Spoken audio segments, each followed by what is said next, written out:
Assalamualaikum warahmatullahi wabarakatuh. Alhamdulillah wassalatu wassalamu ala Rasulillah wa ala alihi wa sahbihi wa mawalah wa la hawla wa la quwata illa billahi wa ba'du. Alhamdulillah, di pagi hari ini kembali kita seduduk untuk bertalabul ilmi dan kita meneruskan kajian surah-surah pendek dalam juz Amma, dan pagi ini masuk pada surah Al-Qari'ah. Surah Al-Qari'ah di dalam tartib Al-Quran masuk pada surat ke-101 dengan jumlah ayat 11, jumlah kalimat 36 dan jumlah huruf 158, dan tidak ada ayat sajdah.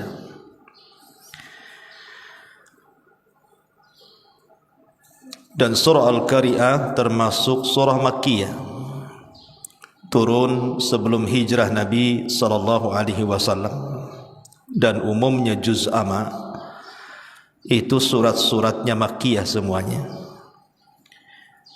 Karena dalam juz Amma ini lebih menitik beratkan kepada urusan akidah, terutama keimanan kita tentang hari akhir.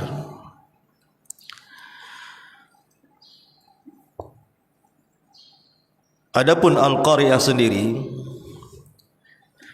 adalah satu di antara nama-nama hari kiamat. Al-Imam Al-Ghazali di dalam kitabnya Ihya Ulumuddin, beliau sampai menghitung nama-nama kiamat dalam Al-Quran sendiri. Itu jumlahnya sampai 82 nama. Itu yang tercantum dalam Quran selain daripada hadis-hadis Nabi SAW. Artinya dengan banyaknya nama untuk sebuah kejadian besar yang disebut dengan kiamat, menunjukkan tentang dahsyatnya perkara kiamat ini. Sampai Al-Quran sendiri memberi nama kiamat itu menurut Imam Ghazali tadi 82 nama di luar daripada hadis. Seperti as-sa'atu, Yaumal Ba'thi, Yaumuddin, Yaumul Hasrah, Yaumul Fasli, Yaumul Jam'i, dan begitu seterusnya. Lah, salah satunya adalah Al-Qari'ah, satu di antara nama-nama kiamat. Lalu apa makna Al-Qari'ah itu sendiri? Al-Qari'ah itu diambil dari kalimat Al-Qara'u. Al-Qara' itu artinya sebuah ketukan, sebuah suara yang bisa memecahkan gendang telinga. Karena yang dimaksud Al-Qari'ah adalah suara yang keluar dari terompet sangkakala Israfil. Ketika Israfil meniup sangkakala, itu keluar suara. Lah, suara itu disebut Al-Qari'ah. Ma'asyiral muslimin yang dimuliakan Allah Subhanahu wa taala, dalam surah Al-Qari'ah Allah sebut kalimat qari'ah itu 3 kali. Al-Qari'ah, mal qari'ah, wa ma adraka mal qari'ah. Dalam bahasa Arab, apabila ada lafaz yang terulang-ulang, salah satu faedahnya adalah li ta'kid, untuk menguatkan. Kenapa kemudian di sini Allah mengulang 3 kali kalimat Al-Qari'ah? Untuk menguatkan bahwa peristiwa kiamat itu pasti terjadi. Tentang kapan kiamatnya, wallahu a'lam. Makanya Allah membahasakan wa ma adrak. Kalimat adrak beda dengan yudrik. Kalau adraka itu fi'lul madhi, kalau yudrik fi'lul mudhari. Kalimat adrak itu biasanya habarnya sudah ada. Nabi SAW diberitahu tentang habar-habarnya, itu disebut adrak. Tetapi kalau menggunakan fi'lul mudhari' yudrik, berarti Rasul tidak punya habar. Seperti Allah mengatakan wa ma yudrik annas sa'ata qa'imah. Kalimat yudrik ketika bicara soal kiamat maksudnya bicara waktu, di mana orang tidak tahu kapan waktu kiamat. Makanya seorang Arab Badui datang kepada Nabi SAW bertanya kapan kiamat. Nabi tidak menjawab karena tidak punya pengetahuan. Justru Rasul balik bertanya dan mengatakan wa ma'adadta laha, apa yang kau siapkan? Kau bertanya dari tadi soal kiamat. Apa anda bertanya kiamat itu ingin mengetahui bagaimana bumi dihancurkan, langit digulung, bintang dijatuh-jatuhkan, atau apa maksudnya? Makanya Rasul mengatakan wa ma'adadta laha, apa yang kau siapkan? Dalam hadis yang panjang, hadis Jibril sendiri, Rasul mengatakan mal mas'ulu anha bi'a'lama minas sa'il.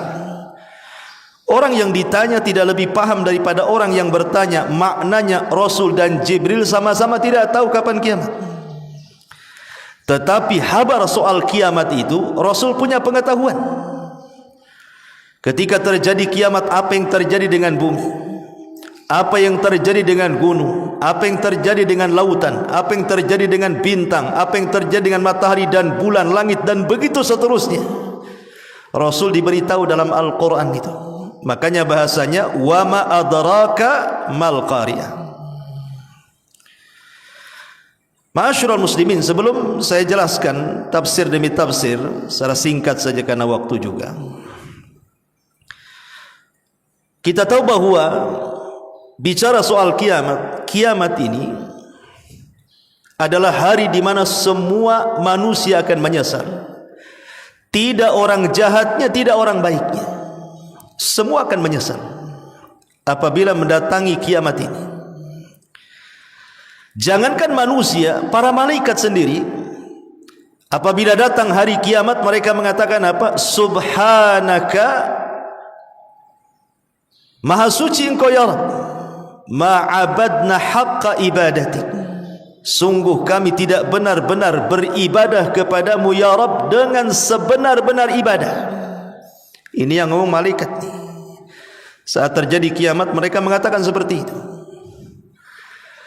Kalau para malaikat yang Allah Subhanahu wa taala katakan wa yaf'aluna ma yu'marun, mereka melakukan apapun yang diperintahkan, Allah mengatakan ma'abadna haqqa ibadati, kami belum beribadah sepantas dan selayaknya kami ibadah. Bagaimana manusia? Tentu orang-orang saleh juga akan menyesal karena merasa mereka ada taksir, ada kekurangan dalam ibadah mereka, apalagi ahli maksiat. Makanya yaumul qiyamah itu disebut yaumun nadamah, hari di mana akan datang penyesalan kepada setiap manusia. Tidak orang jahatnya, tidak orang-orang baiknya, bahkan para malaikat sekalipun mereka menyesal. Makanya kenapa beriman kepada hari akhir itu sangat ditekankan dalam Islam, masuk dalam arkanul iman, masuk dalam rukun-rukun iman. Karena beriman dengan adanya kiamat ini memiliki faedah yang sangat banyak sekali. Salah satunya adalah menenangkan orang-orang yang berbuat baik, bahwa setiap kebaikan itu ada balasannya, tidak sia-sia. Dan menenangkan orang-orang yang dizalimi, sekalipun di dunia mereka tidak mampu membalas, tetapi di sana ada balasan. Dan balasan Allah itu adalah seadil-adilnya balasan. Ma'asyiral muslimin yang dimuliakan Allah Subhanahu wa taala, di sini Allah mengatakan al-qari'atu mal qari'ah. Al-qari'ah terjemahannya di sini hari kiamat. Apakah hari kiamat itu? Wa ma adraka mal qari'ah. Tahukah anda apa hari kiamat itu? yauma yakunun nasu kal farashil mabthuth, pada hari manusia seperti laron yang berhamburan. Kalimat manusia ataupun dalam bahasa Arab an-nas itu biasanya konotasinya buruk. Kalau Quran menyebut kalimat an-nas itu biasanya konotasinya tidak bagus. Lah ketika Allah Subhanahu wa taala menggambarkan soal kiamat kemudian menggunakan kalimat an-nasu, manusia, karena yang akan merasakan hari kiamat itu hanyalah orang-orang yang buruk saja. Orang-orang baik tidak akan merasakan kiamat. Karena sebelum terjadi kiamat, Allah Subhanahu wa taala akan kirim angin yang sangat sejuk sekali. Kemudian akan menerpa setiap ketiak-ketiak orang-orang yang beriman walaupun memiliki iman sebiji zarah, dan akan mencabut ruhnya. Ketika tidak ada satupun orang yang beriman hidup, maka Nabi SAW mengatakan la taqumus sa'ah illa ala syiraril khalqi. Tidak mungkin tegak hari kiamat kecuali ditimpakan kepada manusia yang paling buruk yang ada di permukaan bumi. Dari sini kita tahu bahwa orang-orang yang beriman tidak akan merasakan kiamat. Yang merasakan kiamat itu orang-orang kafir, orang yang paling buruk yang hidup di permukaan bumi. Makanya konteksnya menggunakan lafaz an-nasu, yauma yakunun nasu kal farashil mabthuth wa takunul jibalu kal ihnil manfush, dan juga engkau lihat gunung-gunung seperti bulu kapas yang diterbangkan, yang dihambur-hamburkan. Gunung ini makhluk yang berat, tetapi ketika terjadi kiamat, bumi gunung ini berawal dari tercabut dari pasaknya, kemudian bergeser, kemudian terangkat ke langit, kemudian dibenturkan satu dengan yang lainnya, maka gunung yang kokoh itu seperti kapas karena menjadi pasir yang terhempas angin ke sana kemari, dan itu menunjukkan dahsyatnya hari kiamat. Pertanyaan pun muncul, kiamat ini apakah cuma terjadi satu hari saja, ataukah 2 hari, 1 pekan, 1 bulan, 1 tahun? Maka Allah Subhanahu wa taala gambarkan di dalam Al-Quran sendiri bahwa kiamat itu terjadi 50.000 sana, 50.000 tahun. Itulah jarak kiamat, mulai dari kehancuran sampai peristiwa-peristiwa setelah kiamat dibangkitkan. Ma'asyiral muslimin yang dimuliakan Allah Subhanahu wa taala, tadi saya sudah singgung bahwa Al-Qari'ah itu berasal dari tiupan sangkakala yang ditiup Israfil. Berapa kali Israfil meniup sangkakala? Terjadi silang pendapat di antara para ulama ketika mereka memahami kalimat dalam surah Az-Zumar ayat 68, wa nufikha fis suri fasa'iqa man fis samawati wa man fil ard illa man sya'allah thumma nufikha fihi ukhra fa idahum qiyamun yanzurun. Sangkakala pun ditiup sehingga matilah semua makhluk yang ada di langit dan yang ada di bumi kecuali mereka yang dikehendaki Allah. Kemudian ia tiup sekali lagi, seketika itu mereka bangun dari kubur-kubur mereka dan menunggu putusan-putusan Allah. Dalam ayat yang lain, wa yauma yunfakhu fis suri fa fazi'a man fis samawati wa man fil ard illa man sya'allah wa kullun atauhu dakhirin. Dan ingatlah hari ketika ditiupkan sangkakala, maka terkejutlah segala yang ada di langit dan yang ada di bumi kecuali siapa yang dikehendaki Allah, dan mereka semua datang menghadapnya dengan merendahkan diri. Ulama akidah mengatakan bahwa tiupan Israfil itu 3 kali. Yang pertama disebut tiupan kejutan, yang kedua disebut tiupan kematian, dan yang ketiga disebut tiupan kebangkitan. Walaupun dalam hal ini banyak ulama yang berpendapat bahwa tiupan itu cuma 2 kali. Dan ini pendapat yang kuat, bahwa tiupan itu cuma 2 kali. Berdasarkan Az-Zumar tadi. Maksudnya tiupan pertama itu adalah tiupan kejutan sekaligus kematian. Dan tiupan yang kedua barulah tiupan kebangkitan. Kapan Israfil meletakkan moncong sangkakala di mulutnya? Apakah sejak Israfil kemudian diciptakan sangkakala itu sudah diletakkan di lisannya?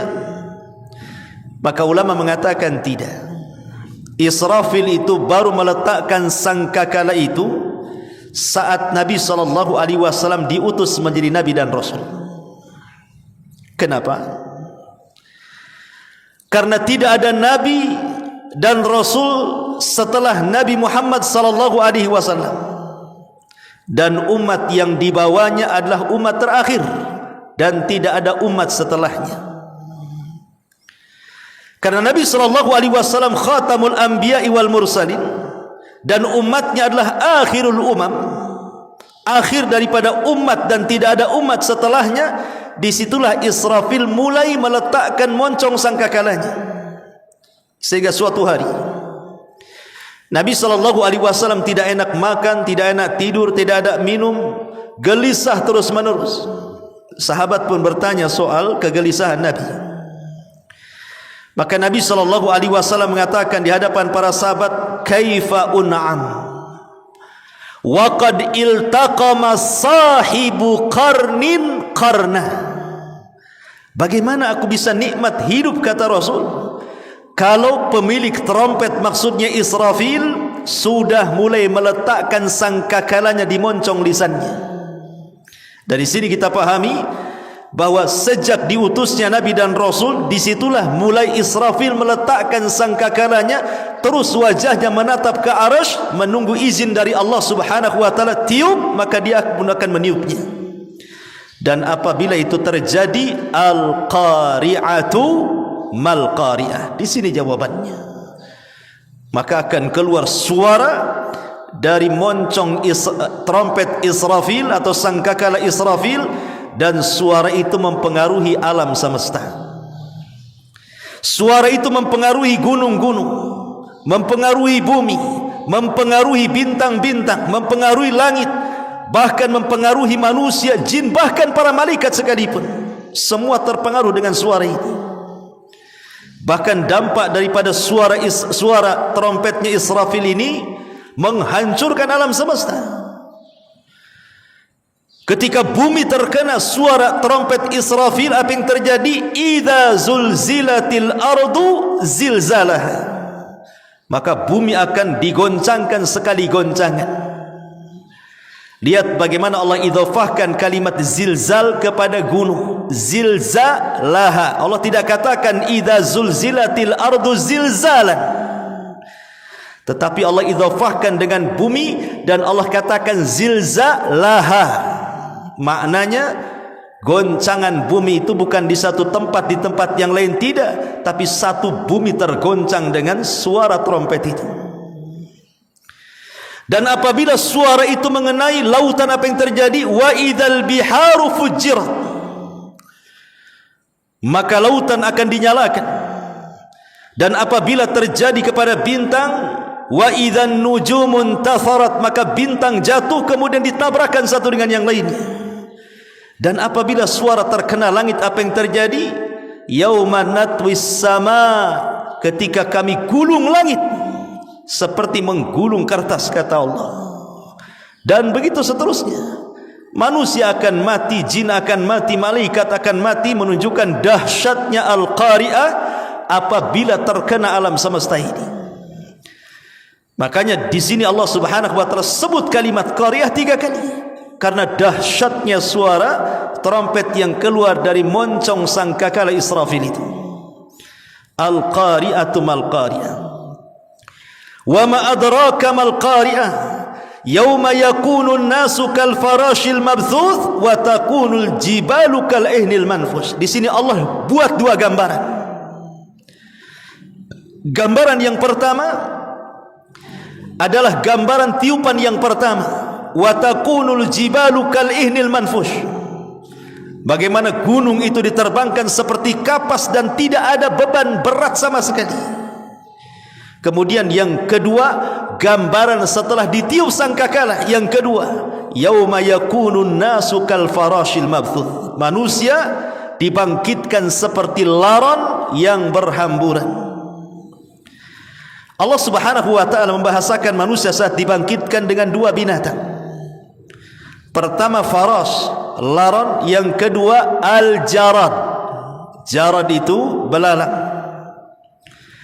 Tentu ketika Allah membahasakan dengan dua binatang kal jaradil muntashir, seperti belalang yang terbang, dengan al-faras seperti laron yang berhamburan, tentu ada makna yang berbeda. Kapan manusia seperti laron, kapan manusia seperti belalang? Ulama mengatakan saat manusia dibangkitkan pertama kali, ketika Allah Subhanahu wa taala membahasakan yauma yakunun nas, tadi saya sudah katakan apabila disebut kalimat nas berarti konotasinya buruk. Jadi yang seperti belalang itu adalah orang-orang kafir saja. Orang-orang yang beriman tidak seperti belalang. Apa maknanya?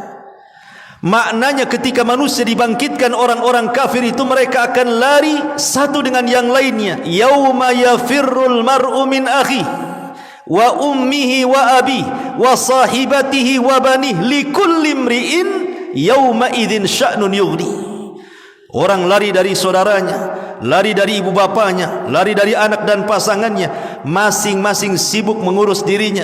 Yang dari barat ke timur, yang dari timur ke barat, ke utara ke selatan, saling menerjang satu dengan yang lainnya. Itulah laron. Anda lihat laron kalau terbang, kalau ada listrik nih, datang kumpulan laron ke listrik, apa yang terjadi? Laron itu terbang tidak beraturan, terkadang nabrak satu dengan yang lainnya. Tahu-tahu besok paginya sayapnya sudah berserak di tembok dan mereka pun sudah terjatuh. Artinya terbang tanpa beraturan karena kebingungan. Sampai kapan itu? Sampai ada suara, yang suara itu memerintahkan untuk mengumpulkan manusia di satu titik yang disebut dengan mahsyar. Disitulah Allah bahasakan dengan kal jaradil muntashir, seperti belalang yang terbang. Karena belalang itu kalau terbang dengan koloninya, maka dia akan rapih terbangnya, dia tidak akan berhampuran seperti laron. Jadi kalau belalang terbang dengan koloninya itu, dia akan menuju satu titik, dia rapih dia. Karena ketika itu sudah ada panggilan, manusia sudah tidak ke sana kemari lagi, bahkan mereka sudah menuju satu titik. Makanya Allah bahasakan dengan kal jaradil muntashir. Tapi dalam surah Al-Qari'ah ini Allah Subhanahu wa taala membahasakan dengan farash karena ini di awal kebangkitan dan hanya berlaku kepada orang-orang kafir, tidak kepada orang-orang yang beriman. Karena orang-orang yang beriman Allah katakan walladzina amanu wattaba'athum dzurriyyatuhum biimanin alhaqna bihim dzurriyyatahum. Orang-orang yang beriman kemudian keimanan ditularkan kepada keluarganya, maka mereka akan dikumpulkan dengan keluarga besar orang yang beriman, sehingga mereka tidak lari ke sana kemari. Jadi ketika orang-orang kafir dibangkitkan, mereka pun mencela diri mereka dan mengatakan ya wailana man ba'athana mim marqadina. Duhai celaka siapa yang membangunkan tidur-tidur kami ini, sehingga mereka lari ke sana kemari. Tapi orang-orang yang beriman mereka tidak ke sana kemari, mereka terdiam dari tempat kebangkitannya dan mengatakan hadza ma wa'adana ar-rahman wa sadaqal mursalun. Inilah janji Ar-Rahman dan benarlah ucapan para rasul. Ma'asyiral muslimin yang dimuliakan Allah Subhanahu wa taala. Kondisi manusia saat dibangkitkan itu berbagai macam kondisi, ikhwan. Ada manusia yang saat dibangkitkan dia sedang membaca Al-Quran. Ada orang yang saat dibangkitkan dia sedang sholat. Ada orang yang saat dibangkitkan dia sedang berzikir dan bertasbih. Ada orang yang saat dibangkitkan dia sedang beribadah kepada Allah Azza wa Jalla. Tapi di lain sisi ada yang dibangkitkan dia sedang menyanyi. Ada yang dibangkitkan dia sedang menyakiti dirinya seperti orang-orang yang membunuh dirinya. Kata Nabi SAW, siapa yang membunuh dirinya dengan racun, maka pada hari kiamat dia dibangkitkan sedang minum racun. Siapa yang bunuh diri dengan ditusukkan pisau di perutnya, pada hari kiamat dibangkitkan dengan cara yang sama seperti itu. Bahkan ada dibangkitkan tidak berbentuk manusia normal, dia menjadi kecil. Sebagaimana Nabi SAW ketika menggambarkan orang-orang yang sombong, Rasul mengatakan, yuhsyarunal mutakabbiruna yaumal qiyamah ka'amthali dzar. Orang-orang yang sombong di dunia saat dibangkitkan badannya kecil seperti semut.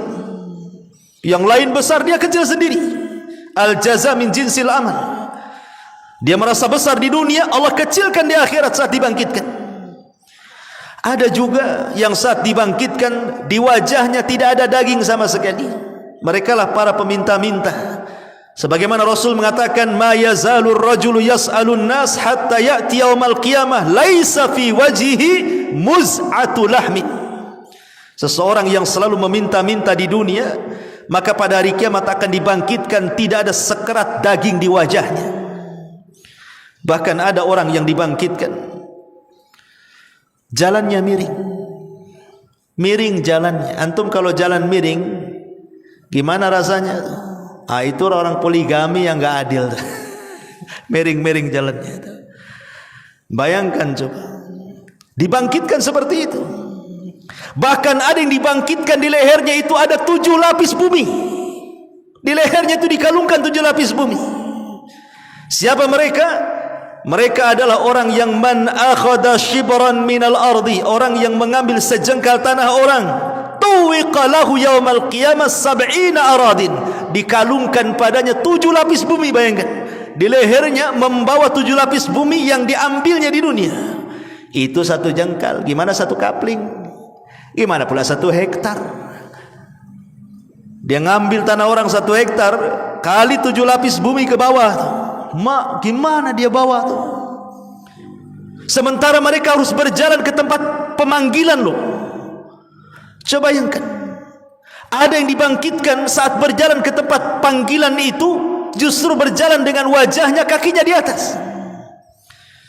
Sehingga orang-orang kafir jahiliyah mengatakan, mana ada orang berjalan dengan wajahnya, berjalan itu dengan kakinya. Kata Rasulullah, Allah yang mampu memperjalankan kalian dengan kaki, Allah juga mampu memperjalankan kalian dengan wajah kalian. Macam-macam orang yang dibangkitkan pada hari kiamat itu. Bahkan ada orang-orang yang sama sekali tidak diajak bicara Allah, sama sekali tidak diajak bicara oleh Allah, sama sekali tidak dipandang oleh Allah, disiapkan azab yang pedih bagi mereka. Dan mereka la syaikhun zanin, orang tua yang berzina. Kemudian orang miskin yang sombong dan pemimpin yang dusta. Jadi ada orang-orang itu dibangkitkan dengan berbagai macam cara gitu. Naudzubillah. Ma'asyiral muslimin yang dimuliakan Allah Subhanahu wa taala. Dan ingat kekhususan manusia saat dibangkitkan itu. Pertama, mereka dibangkitkan tidak berpakaian. Tidak pakai sandal, tidak berpakaian, tidak membawa harta di badan, dan tidak kembali di khitan. Yuhsyaruna yaumal qiyamah khufatan uratan ghurlan buhman, kata Rasul. Dibangkitkan tidak di khitan, tidak pakai sandal, kemudian tidak membawa harta di badan, dan tidak sama sekali ada alas kaki yang menjadi tempat dia berpijak di bumi mahsyar itu. Yang kedua, mereka dibangkitkan dengan tertunduk. Sebagaimana Allah mengatakan, wa'anatil wujuh lil hayyil qayyum wa qad khaba man hamala zulma. Sebuah wajah-wajah tertunduk di hadapan Allah yang maha hidup lagi maha mengurus. Sungguh rugi orang-orang yang zalim. Bahkan mereka tidak ada yang bicara. Hadza yaumul la yantiqun. Ini hari kalian tidak bisa bicara, karena yang bicara nanti adalah saksi-saksi. Kemudian dilupakan keluarganya. Sampai Allah mengatakan, ya ayuhan nasu taqu rabbakum wahsyaw yawma la yazzi walidun an waladihi wala mauludun huwa jazin an walidihi syai'ah. Wahai manusia, bertakwalah kepada Tuhan dan takutlah akan hari ketika seorang bapa tidak membela anaknya, seorang anak tidak pula membela bapaknya sedikit pun. Mereka berjalan masing-masing. Lalu apa gunanya nasab? fala ansaba yauma idzin, tidak ada nasab pada hari itu. Bahkan mereka harus berlutut. Wa tara kulla ummatin jathiyah, pada hari itu engkau melihat setiap umat berlutut. Ma'asyiral muslimin yang dimuliakan Allah Subhanahu wa taala, Allah katakan di sini wa takunul jibalu kal'ihnil manfush, dan kau lihat gunung-gunung seperti kapas yang berhamburan di bawah angin. Kemudian Allah mengatakan fa amma man thaqulat mawazin fahuwa fi 'ishatir radiyah wa amma man khaffat mawazinu fa ummuhu hawiyah wa ma adraka ma hiya narun hamiyah. Adapun orang-orang yang berat timbangannya, maka mereka berada dalam kehidupan yang memuaskan, dalam kesenangan. Adapun orang-orang yang ringan timbangannya, maka tempat kembalinya mereka neraka hawiyah. Dan tahukah kamu apa neraka hawiyah itu? Narun hamiyah, api yang sengaja dipanaskan. Di sini kita tahu bahwa peristiwa-peristiwa setelah kematian atau setelah kiamat itu banyak. Salah satunya adalah mawazin, adanya timbangan. Tetapi sebelum ada timbangan itu kan ada yang disebut dengan hisab. Manusia akan dihisab. Kata para ulama, ada 5 orang saat dihisab. Ada 5 orang saat dihisab. Yang pertama orang-orang musyrik.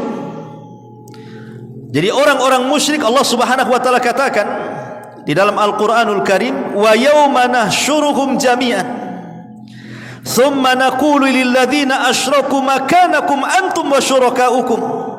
Dan pada hari ketika kami mengumpulkan mereka semuanya, kemudian kami berkata kepada orang-orang yang mempersekutukan Allah itu, tetaplah kamu dan sekutu-sekutumu di tempatmu.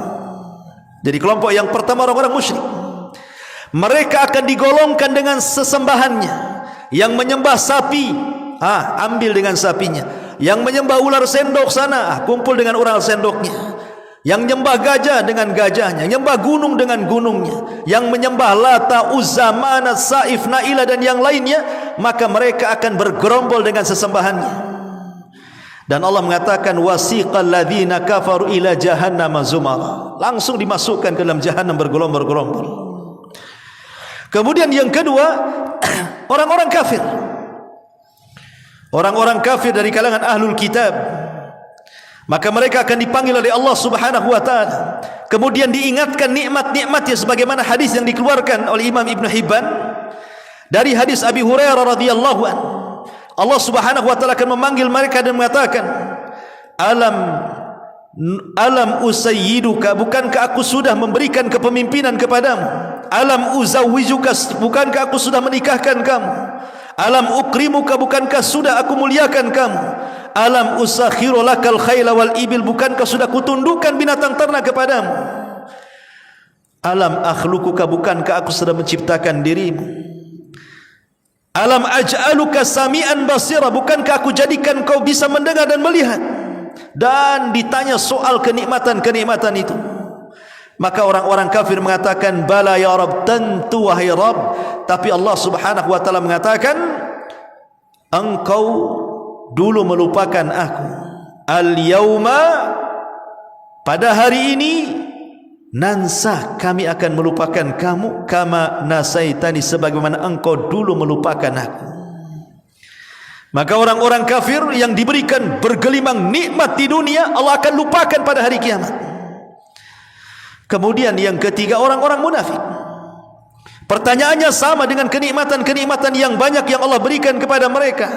Kemudian mereka mengatakan, aku solat untukmu, aku zakat untukmu, aku ibadah untukmu, dan bla bla bla macam-macam. Tapi Allah mengatakan kadzabtum, dusta kalian. Orang-orang munafik hanya menampakkan keislaman tetapi menyembunyikan kekafiran. Kemudian orang yang keempat, orang-orang yang mereka beriman tapi mereka selalu berbuat zalim di dunia. Mereka mengambil harta orang, mereka mencaci maki orang, mereka membunuh orang, mereka zalim pokoknya. Mereka lah orang-orang yang bangkrut pada hari kiamat yang disebut dengan muflis. Orang-orang yang muflis, orang-orang yang membawa pahala di satu sisi, dosa di sisi yang lain. Mereka orang-orang bangkrut. Dan yang terakhir orang-orang yang beriman. Orang-orang yang beriman juga akan ditanya oleh Allah Subhanahu wa taala soal kenikmatan-kenikmatan. Tetapi dosa-dosa mereka Allah katakan qad satartuha 'alaika fid dunya wa ana aghfiruha laka fil akhirah. Sudah kututupi aibmu di dunia wahai orang-orang yang beriman, sekarang ku ampuni dosamu. Makanya dari sini pembagian hisab itu ada orang yang masuk surga tanpa hisab dan azab, seperti 70.000 orang yang masuk surga tanpa hisab dan azab. Mereka orang yang tidak minta diruqyah, tidak minta dikai, mereka orang yang tidak tatayud dan orang yang bertawakal kepada Allah Azza wa Jalla. Kemudian di antara mereka ada yang dilalap langsung oleh api neraka, dan mereka orang-orang kafir. Bahkan neraka sendiri akan mengeluarkan lehernya. Sebagaimana Rasul mengatakan takhruju unukum minan nar yaumal qiyamah laha ainan tubsiran wa udhunan tasma'an wa lisan yantiq yaqulu inni wukiltu bi thalathin bi kulli jabbarin anid wa bi kulli man da'a ma Allah ilahan akhar wal bil musawwirin. Pada hari kiamat punuk neraka akan keluar. Ia bermata dua, bertelinga dua, bermulut satu, seraya berkata, aku diserahi 3 macam orang yang aku akan lahap mereka. Pertama, orang-orang yang sombong dan congkak, lagi membangkang. Yang kedua, orang-orang yang menyeru Tuhan selain daripada Allah. Dan yang ketiga, para penggambar yang suka menggambar makhluk-makhluk yang bernyawa. Dan di antara mereka ada yang dimudahkan hisabnya, tapi ada juga yang dipersulit hisabnya. Sehingga menjadi khilaf ulama, apakah setiap manusia di padang mahsyar itu berlaku sama? Khamsina alfasana 50.000 tahun. Tidak, 50.000 tahun berdiri di padang mahsyar dengan matahari 1 mil di atas kepala, bahkan keringat bercucuran. Dalam musnad Imam Ahmad, keringatnya ini sampai berapa? 30 hasta. Satu hasta itu segini ya, 30 hasta berarti 15 meter. Bercucuran keringatnya itu sampai 15 meter itu. Sehingga kalau seandainya ada perahu dijalankan, bisa jalan di situ. Makanya ada yang tenggelam dengan keringatnya selutut, ada yang tenggelam dengan sepusar, ada yang sedada, ini tenggelam sesuai dengan amalan mereka. Ya, naudzubillah. Tetapi orang-orang kafir sudah jelas tuh, 50.000 tahun. Adapun orang-orang yang beriman termasuk tergantung hisabnya. Kalau hisabnya mudah, mereka tidak akan lama. Bahkan ada yang direct masuk surga, seperti orang-orang yang tanpa hisab dan azab. Tapi orang-orang yang hisabnya sulit, apa sih bedanya hisab sulit dengan hisab mudah itu? Kalau hisab sulit itu ada bantah-bantahan antara Allah dengan hambanya. Makanya Rasul mengatakan manukisha halak. Siapa yang terjadi perdebatan saat hisab, celaka dia. Maksudnya ketika Allah Subhanahu wa taala bertanya soal dosa kepada kita, kemudian kita mengelak. Oh tidak ya Rabb, aku tidak berzina, aku tidak membunuh, aku tidak ini, aku tidak itu. Ini sudah terjadi perdebatan namanya. Tidak mengakui dosa-dosanya. Ketika mereka tidak mengakui dosa-dosanya, didatangkan saksi-saksi akhirnya. Bumi jadi saksi, langit jadi saksi, anggota badan jadi saksi. Mereka tidak bisa mengelak. Itu namanya hisab yang sulit tuh. Tapi kalau hisab yang mudah, semua diakuinya. Kau berzina, iya. Kau membunuh, iya. Kau bergibah, iya. Kau mencaci, iya. Enggak ada yang diingkari dia. Maka Allah Subhanahu wa taala mengatakan satartuka fid dunya wa aghfir laka fil akhirah. Kututupi aibmu di dunia, sekarang ku ampuni kamu di akhirat. Itu hisab mudah namanya. Ya. Ma'asyiral muslimin yang dimuliakan, lah baru setelah proses-proses itu masuklah pada ayat soal timbangan. Jadi ada orang yang berat timbangannya, dan ingat, timbangan di akhirat dengan di dunia berbeda. Kalau timbangan di dunia ini ada 2 neraca, diletakkan satu barang, pasti yang berat itu ke bawah, yang ringan ke atas. Tapi di akhirat terbalik. Justru yang berat ke atas, yang ringan itu ke bawah. Kenapa? Karena sorga itu darajat dan neraka itu darakat. Sorga itu semakin tinggi makin indah dia. Neraka itu makin dalam makin memburuk kondisinya kan itu. Makanya bahasa hadis ketika Nabi SAW bicara soal hadis bitaqah, kalimat la ilaha illallah, apa bahasa Rasul? Tosat bihinna la ilaha illallah. Melesatlah kalimat la ilaha illallah ke atas, menunjukkan berat timbangan di akhirat itu ke atas. Dan di situ menentukan tinggi dan tingkatan sorga kita pada hari kiamat. Tapi kalau di dunia makin berat makin ke bawah kan itu. Ma'asyiral muslimin yang dimuliakan Allah Azza wa Jalla. Kemudian Allah Subhanahu wa taala mengatakan, barang siapa yang berat timbangannya, maka dia diberikan kehidupan yang senang, tapi siapa yang ringan timbangannya, ancaman neraka hawiyah. Ancaman neraka hawiyah kepada mereka. Aisyah radhiyallahu anha suatu ketika pernah duduk dan kepala Rasul berada di pahanya. Dan kebiasaan Aisyah radhiyallahu anha itu, dia tidak tidur sampai Rasul tidur. Sampaikan kepada istri antum, Aisyah itu tidak akan pernah tidur sampai Rasul tidur. Kalau istri antum terbalik, ambil bantal, tidur bang, aku tidur. Jadi Aisyah radhiyallahu anha itu kebiasaannya meletakkan kepala Rasul di pahanya. Kalau sudah tidur baru dipindah. Jadi suatu malam giliran beliau. Jadi Nabi SAW sudah pulas tidur di paha Aisyah radhiyallahu anha. Dipandangnya lah wajah Nabi oleh Aisyah radhiyallahu anha. Entah kepikiran soal apa, tiba-tiba Aisyah menangis. Tetesan air mata Aisyah ini jatuh tepat di pipi Nabi. Sontak Rasul terbangun. Kemudian Rasul duduk memandang wajah istri tercintanya dan mengatakan, lima tabki wa lima dum. Kenapa kau menangis dan kenapa air matamu? Kira-kira apa yang dipikirkan Aisyah? Apa dia menangis karena rumahnya kecil, 2 meter kayak 2 meter gitu. Menangis karena enggak ada gelang emas di kaki dan tangannya, atau menangis gara-gara tambahan belanjanya kurang atau apa? Tidak. Aisyah radhiyallahu anha menangis ketika ditanya Rasul, walima tabkin walima dumu. Apa kata Aisyah radhiyallahu anha? Tadzakartu yaumal qiyamah. Aku mengingat hari kiamat wahai Rasul. Kemudian Aisyah radhiyallahu mengatakan, hal tadhkuru bi ahlika yaumal qiyamah. Rasul, apakah kau akan ingat diriku pada hari kiamat? Atau justru kau sama sekali tidak ingat diriku pada hari kiamat? Maka Nabi SAW mengatakan, ya Aish, amma fi thalathati mawatin fala yadhkuru ahadun ahada. Wahai Aisyah, adapun di 3 tempat tidak mungkin aku ingat siapapun. Ini Nabi loh. Bagaimana kita? Adapun di 3 tempat kata Rasul, aku tidak ingat siapapun, tidak istri, tidak anak. Kemudian Nabi SAW menyebutkan 3 tempat itu.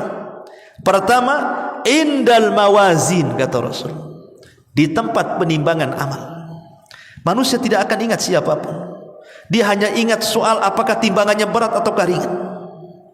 Yang kedua, inda tatayyirus suhuf, ketika suhuf diterbang-terbangkan, manusia tidak akan ingat siapapun sampai yang diingat apakah dia bisa mengambil dengan tangan kanannya ataukah dengan tangan kirinya. Kemudian yang ketiga, indas sirat, saat meniti titian siratal mustaqim, tidak akan ingat siapapun. Yang ingat apakah dia akan mampu melewati titian itu ataukah justru masuk ke dalam jahannam, naudzubillah.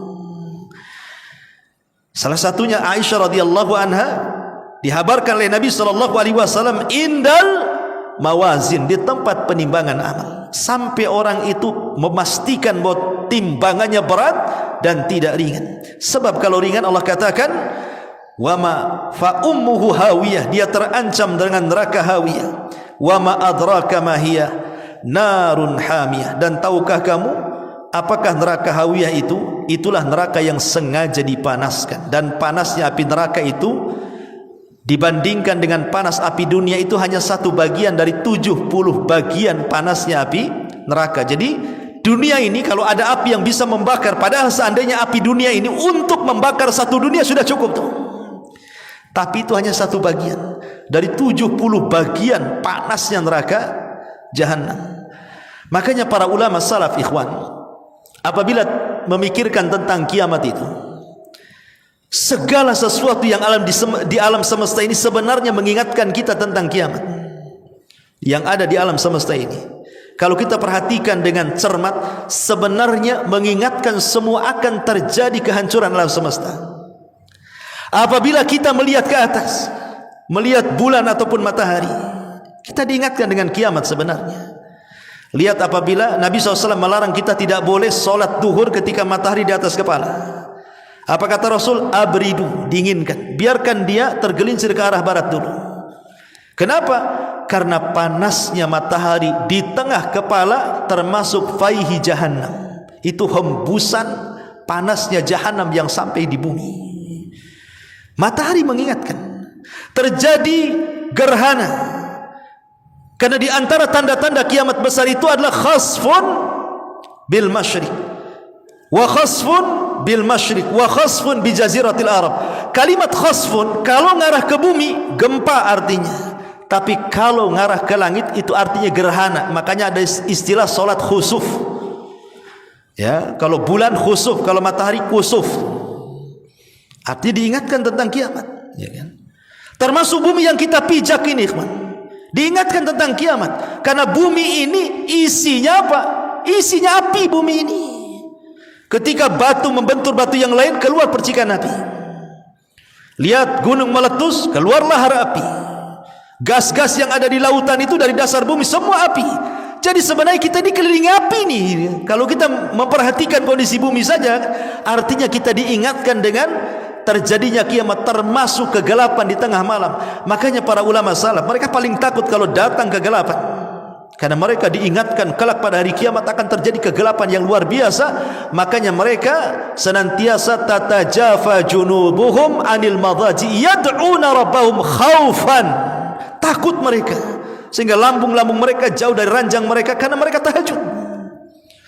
Termasuk binatang-binatang apabila datang di hari Jumat, kata para ulama, mereka akan secara insting mereka ketika mendekati waktu subuh, binatang-binatang itu yatarakab, memperhatikan apakah ada subuh atau tidak. Kalau tidak ada subuh, kiamat. Kalau masih ada subuh, berarti tidak kiamat. Maka binatang akan senang setiap hari Jumat, karena Rasul hanya menjelaskan tentang harinya, tapi tidak menjelaskan tanggal, bulan dan tahunnya, bahwa kiamat itu terjadi di hari Jumat. Sebagaimana penciptaan langit dan bumi dimulai dari hari Ahad, Senin, Selasa, Rabu, Kamis, Jumat, 6 hari. Rampungnya ciptaan langit dan bumi itu di hari Jumat. Dan di hari Jumat ini pula Allah akan hancurkan semuanya, baik langitnya ataupun buminya. Subhanakallahumma bihamdika asyhadu an la ilaha illa anta astaghfiruka wa atubu ilaik. Allahu ta'ala. Assalamualaikum warahmatullahi wabarakatuh.